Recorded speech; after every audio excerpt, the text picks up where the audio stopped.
Senyum ini selalu terpancar dari wajah mereka. Wajah lugu yang membuat hati kita damai. Pancaran mata yang selalu menggambarkan ketenangan.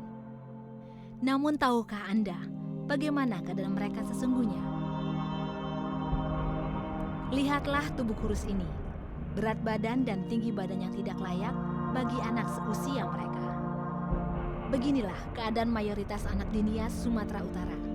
Kurang gizi, bahkan masuk dalam kategori gizi yang sangat buruk. Bukan hanya faktor kemiskinan yang menjadi penyebabnya, namun juga faktor budaya, minim pengetahuan dan minim fasilitas kesehatan, serta buruknya keadaan tempat tinggal mereka. Di rumah ukuran 2x2 meter inilah, keluarga Fotanigia tinggal dengan istri dan kelima anaknya. Sebagai kepala keluarga, Fotani tidak dapat bekerja karena sakit. Penyakit batu, penyakit paru-paru, sama berbatu darah lagi. Itu.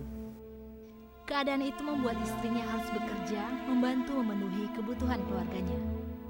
Akan tetapi penghasilan Ibu Fotani tidaklah cukup untuk memenuhi kebutuhan anak dan keluarganya. Memang kurang, tapi gimana lah.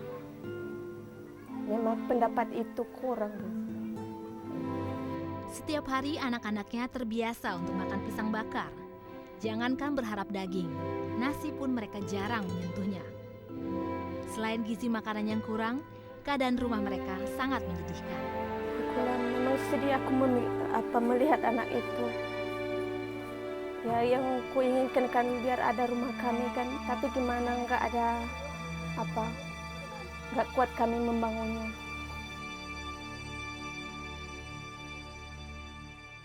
Rumah ekstra mungil yang mungkin tidak lebih besar dari ruang kerja Anda ini tidak memiliki kamar mandi dan dapur. Untuk mandi, cuci dan kakus mereka lakukan di belakang rumah. Keadaan keluarga seperti inilah yang membuat anak-anak Nias harus menutup hari dengan perut yang kosong dan penyakit turunan lainnya. Ya, ini fakta keadaan bangsa kita.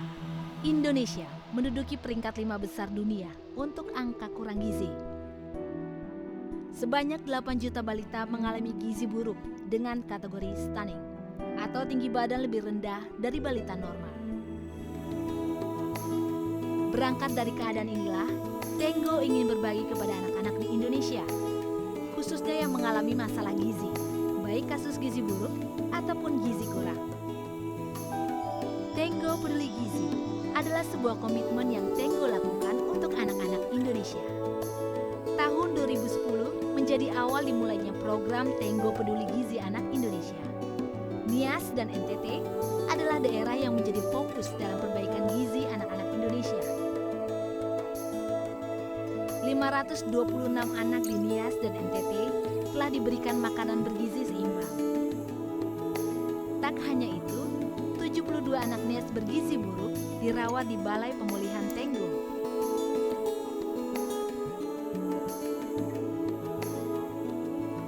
Hasil yang baik pun didapat dari program Tenggo Peduli Gizi ini. Anak-anak yang awalnya bergizi buruk telah sehat dan kembali normal. Sebagai lanjutan program Tenggo Peduli Gizi 2010, Tenggo melakukan perbaikan di beberapa sektor. Awalnya bantuan ini hanya diberikan kepada anak yang bergizi buruk. Namun kemudian di tahun ini, Tenggo menyentuh ranah keluarga. 25 keluarga dengan anak bergizi buruk di Nias diberdayakan. Kegiatan yang dilakukan meliputi perbaikan ekonomi, yaitu dengan memberikan hewan ternak berupa ikan lele, ayam, dan babi. Selain itu, Tenggo juga memberikan perbaikan sanitasi rumah dan pendampingan gizi.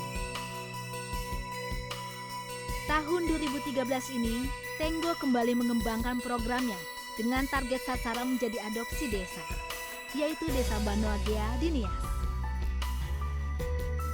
Adopsi desa meliputi pemberian makanan tambahan, perawatan kunjungan bagi anak bergizi buruk, melengkapi prasarana kesehatan 5 puskesmas pembantu, serta penyuluhan dan pemberian motivasi untuk tenaga ahli di wilayah tersebut.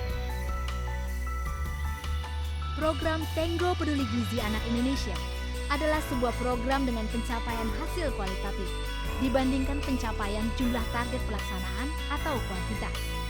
Sebuah pencapaian untuk memperbaiki kondisi anak Indonesia dan menciptakan masa depan yang lebih baik. Mari bersama Tenggo, kembalikan senyum anak Indonesia.